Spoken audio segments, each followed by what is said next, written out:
इतिहास के रहस्य, खोया हुआ शहर, प्राचीन सभ्यता और सुलझे ना जाने वाले राज। क्या आपने कभी सोचा है कि हमारे इतिहास में छिपे राज और खोया हुआ ज्ञान क्या है? कितनी सभ्यताएं आईं और गईं, अपने पीछे छोड़ गई निशानियां जो आज भी हमें हैरत में डाल देती हैं। आज हम एक रहस्यमय सफर पर निकलते हैं, जहां पुराने शहरों की कहानियां और अनजान घटनाओं को खुलासा किया जाएगा। चलिए हम वो अनोखे राज एक्सप्लोर करते हैं जो इतिहास के पन्नों में छिपे हैं और जो इतने सालों से इतिहास के शोधकर्ताओं और नवोदित साथ आकर्षक रहे हैं। हमारा सफर शुरू होता है एक ऐसे रहस्यमय शहर से जो शायद सिर्फ एक कहानी नहीं है, एटलांटिस का खोया हुआ शहर। यह शहर सदियों से लोगों की कल्पना और जिज्ञासा का केंद्र रहा है। कितने ही साल बीत गए, कितनी ही दुनिया बदल गई, लेकिन एटलांटिस का जिक्र आज भी उतनी ही रफ्तार से होता है जितनी रफ्तार से कभी पहले होता था। यह शहर एक रहस्य बनकर हमारे दिलों और दिमागों में बसा हुआ है। क्या यह सिर्फ एक कहानी है, एक कल्पना है, या फिर सचमुच में कभी एक ऐसा शहर था जो अपनी शान और शौकत के लिए जाना जाता था? क्या यह शहर वास्तव में अस्तित्व में था या यह केवल एक मिथक है? प्लेटो, वो नाम जिसको फिलॉसफी का बादशाह कहा जाता है, उन्होंने अपनी राइटिंग्स में एटलांटिस का जिक्र किया है। प्लेटो ने इस शहर को एक आदर्श समाज के रूप में वर्णित किया है जो अपने समय से बहुत आगे था। एक ऐसा आइलैंड, एक ऐसा शहर जो समंदर में समा गया। यह शहर अपने समय का सबसे उन्नत और समृद्ध शहर माना जाता था। क्या यह वॉल्केनिक इरप्शंस की वजह से हुआ, या फिर कोई भूकंप आया जिसने इस शहर को अपनी चपेट में ले लिया, या फिर कोई और प्राकृतिक आपदा थी जिसने इस शहर को नष्ट कर दिया? एटलांटिस की खोज में कई एक्सपेडिशंस हुए हैं, कई थ्योरीज दी गई हैं, लेकिन आज तक कोई ठोस सबूत नहीं मिला है। वैज्ञानिक और इतिहासकार आज भी इस रहस्य को सुलझाने की कोशिश कर रहे हैं। क्या यह शहर अटलांटिक ओशन में डूबा हुआ था, या फिर मेडिटेरेनियन सी में, या फिर यह किसी और महासागर में छिपा हुआ है, या फिर यह किसी और जगह था जिसके बारे में हम अभी तक जानते तक नहीं हैं? क्या यह शहर किसी अज्ञात स्थान पर छिपा हुआ है? एटलांटिस का रहस्य आज भी उतना ही गहरा है जितना सदियों पहले था।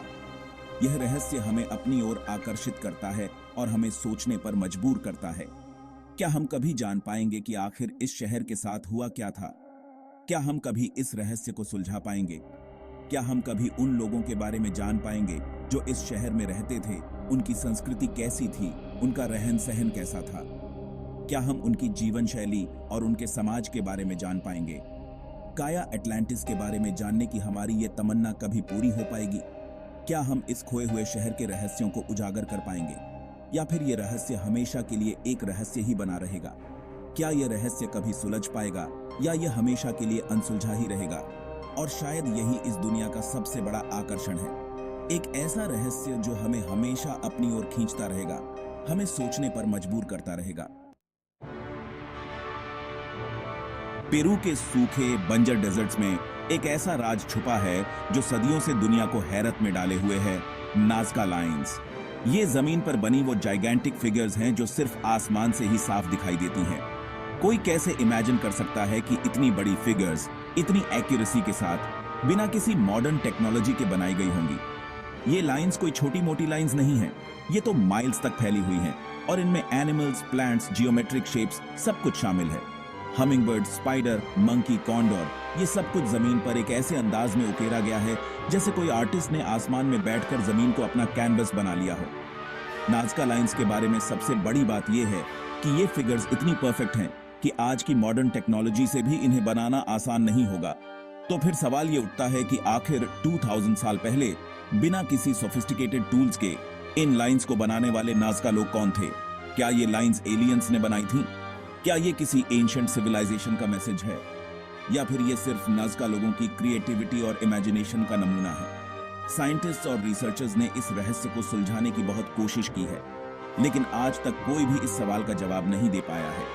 कुछ लोगों का मानना है कि नाज़का लाइंस का संबंध एस्ट्रोनॉमी से है। वो कहते हैं कि ये लाइंस कॉन्स्टेलेशंस को रिप्रेजेंट करती हैं, और शायद नाज़का लोग इनका यूज रिलीजियस सेरेमनीज के लिए करते होंगे।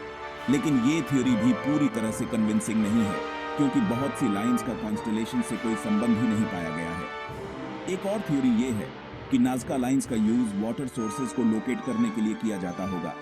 नाज़का सिविलाइजेशन एक ऐसी जगह पर फ्लरिश हुई थी जहां पानी की बहुत कमी थी, और ऐसे में ये लाइंस शायद उन्हें अंडरग्राउंड वाटर सोर्सेज तक पहुंचने में मदद करती होंगी। लेकिन फिर भी ये थ्योरीज सिर्फ स्पेकुलेशंस ही हैं। नाज़का लाइंस का रहस्य आज भी उतना ही गहरा है जितना सदियों पहले था। ये लाइंस हमें एंशिएंट सिविलाइजेशंस की अद्भुत इंजीनियरिंग और आर्टिस्टिक स्किल्स की याद दिलाती हैं। इन पैटर्न्स की इंट्रिकेसी और प्रिसिजन हमें सोचने पर मजबूर करती है कि क्या हम सच में इन एंशिएंट लोगों की कैपेबिलिटीज को समझ पाए हैं। आज भी रिसर्चर्स और आर्कियोलॉजिस्ट इन लाइंस को डिकोड करने के लिए मॉडर्न टेक्नोलॉजी का यूज कर रहे हैं, लेकिन हर नई डिस्कवरी के साथ नए सवाल खड़े हो जाते हैं। नाज़का लाइंस का रहस्य शायद कभी पूरी तरह से सॉल्व ना हो पाए, लेकिन ये हमें हमेशा इंस्पायर करते रहेंगे कि हम अपने पास्ट को और गहराई से समझने की कोशिश करते रहें। Chapter 3 Voynich manuscript. दुनिया में कई राज हैं जो हमें हैरत में डाल देते हैं, और उनमें से एक है वॉयनिच मैन्युस्क्रिप्ट। 15वीं सदी में लिखी गई ये किताब आज तक एक अनसॉल्व्ड पजल बनी हुई है। इमेजिन कीजिए एक पूरी किताब जिसके हर पन्ने पर अनजान सिंबल्स और ड्राइंग्स हैं जिसको आज तक कोई समझ नहीं पाया। वॉयनिच मैन्युस्क्रिप्ट का नाम विल्फ्रेड वॉयनिच के नाम पर पड़ा, जिन्होंने 1912 में इस किताब को इटली में एक लाइब्रेरी से खरीदा था। तब से दुनिया भर के क्रिप्टोग्राफर्स, लिंग्विस्ट्स, हिस्टोरियंस सभी ने इस किताब को डिकोड करने की कोशिश की है, लेकिन कोई भी इसमें कामयाब नहीं हो पाया। इस किताब में क्या लिखा है? क्या ये कोई सीक्रेट कोड है? क्या ये किसी अननोन लैंग्वेज में लिखी गई है, या फिर ये किसी के दिमाग की उपज है? सवाल बहुत हैं, लेकिन जवाब किसी के पास नहीं है। वॉयनिच मैन्युस्क्रिप्ट में बने ड्राइंग्स और डायग्राम्स भी उतने ही रहस्यमय हैं जितनी कि इसकी लिपि।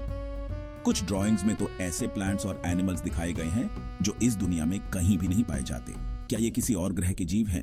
कुछ कहते हैं कि ये किताब किसी सीक्रेट सोसाइटी की है जिनकी अपनी ही एक लैंग्वेज थी, लेकिन ये सब सिर्फ अनुमान है। सच्चाई तो अभी भी एक रहस्य बनी हुई है।